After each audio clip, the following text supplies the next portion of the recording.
Welcome back, guys. This is Symphony. Today I'll be talking about costs. And what exactly are costs? Well, in Yu-Gi-Oh, a cost is something that you must pay in order to activate a card effect, and this applies to monsters, traps, and spells.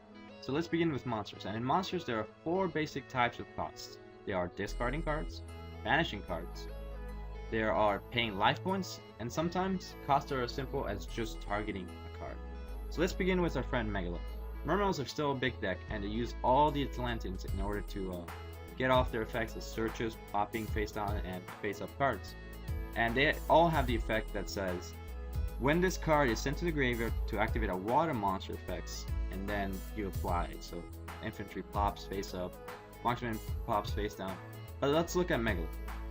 When looking for a monster, to find his cost, you must look for a semicolon. The sentence previous to it will be a cost. The sentence after it will usually be the effect. So let's look at Megalo. It says you can discard two other water monsters to the graveyard, semicolon, meaning the cost is simply discarding two cards to the graveyard. And that's how all the Atlanteans get their effects. Something like Zombie Master, again, has a similar effect, but there's a little twist to it too. It says you can send one monster card from your hand to the graveyard, then target a level 4 or lower zombie type monster in either player's graveyard, semicolon. Meaning that this has the effect of sending a card to the graveyard, but you must also have a valid target in the graveyard already, meaning that you can't discard with an empty graveyard with Zombie Master. Something like all the Dragon Rulers. Dragon Rulers plants are still a big deck. People thought they were going to leave for a second, but they're still here. And they all have the effect of summoning by banishing. So let's take a look at some. You can banish a total of 2 fire or whatever element the dragon is, and or dragon type monsters from your hand or the graveyard except this card, semicolon. Meaning that the banishing of 2 cards is your cost in order to summon them. And obviously they all have the cost if you can discard this card. Let's see. You can discard this card and one of that element to the graveyard, then target one card in the field, specifically a blaster. But you can see there's a semicolon, right? Meaning that discarding for blaster is a cost and targeting for blaster is a cost. You can't just discard without a proper target. And Judgment Dragon Light Storms are not as popular as they used to be, but Judgment Dragon is still a card that's very viable. And it says you can pay 1,000 life points, semicolon. Meaning you pay the life points, and that's how much. That's what it takes to activate the effect of Judgment Dragon. And it's not just monsters that have these, like I said, traps like Solemn Warning. Pay 2,000 life points, semicolon. Meaning that if you want to activate Solemn Warning, when you flip it over, you must have at least 2,000 life points, and then you have to pay him in order to activate this card.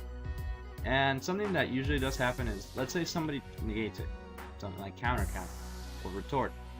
It says negate the activation of a counter trap card destroyed. Even though your card is negated, you must still pay the cost. So if you activate Solemn Warning, at activation you pay 2,000 life points. If somebody negates it, the activation is negated, but you still activated it previously, meaning you have to pay your cost, which in this case is life points. And it's always important to look at cards and see that semicolon, because sometimes it's just targeting, and tributing a card or paying life points is not necessarily a cost. Let's look at Magical Dimension. Let's say you have a Dark Magician girl in the field. You want to use Magical Dimension to bring out a Dark Magician. Let's see Magical Dimension. It says, if you control a spellcaster type monster, so that's a requirement, target one monster you control, semicolon. Meaning that the tribute that says after that, tribute that target, is not a cost. Simply the targeting is a cost. So let's say somebody negates it with something like Solemn Warning. Your Dark Magician girl would not be tributed, she would still be on the field, and your Dark Magician never gets to touch the field. And some certain cards you would think banishing would be a cost, but it's not. Let's look at Miracle Fusion, for example. It says banish from your side of the field or your graveyard the fusion material monster are listed on Elemental Hero Fusion monster card. Then special summon that fusion monster from your extra graveyard. Now something like Miracle Fusion has no semicolons on it, meaning the cost to activate this card, simply playing it. The banishing, the summoning, none of that is cost. And all Exceeds monsters have this. They all must detach for cost. So if they have a material, they must detach that material in order to activate their effects. Something like Ophion says you can detach one XYZ material from this card, semicolon. And then Heliopolis is actually another very good example of how tributing is not necessarily a cost, but rather an effect. It says here, you can detach one Exceeds material from this card, semicolon.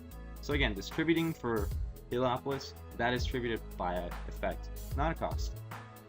So You're saying, why is this relevant? Well, there are cards like Effect Veiler that hits all exceeds monsters.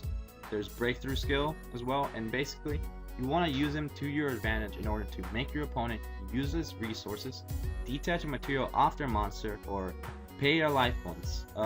Discard, well, I guess for Zombie Master, discard some cards in order to see them use their resources, but they don't get their effects. Breakthrough Skills, again, just like Effect Veiler, and there are things like Divine Wrath. Divine Wrath is very important because right now a lot of people are main decking it and sideboarding it for things like Dragon Ruler plans and even Megalo, because this will hit an effect of anywhere on the field, graveyard, in your hands.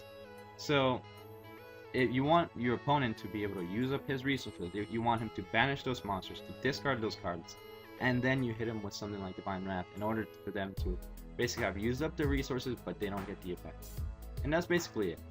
So this is the time when I would like to say, if you enjoyed this video, please comment, give the video a rating, and please subscribe. Thank you for watching. Have a good day.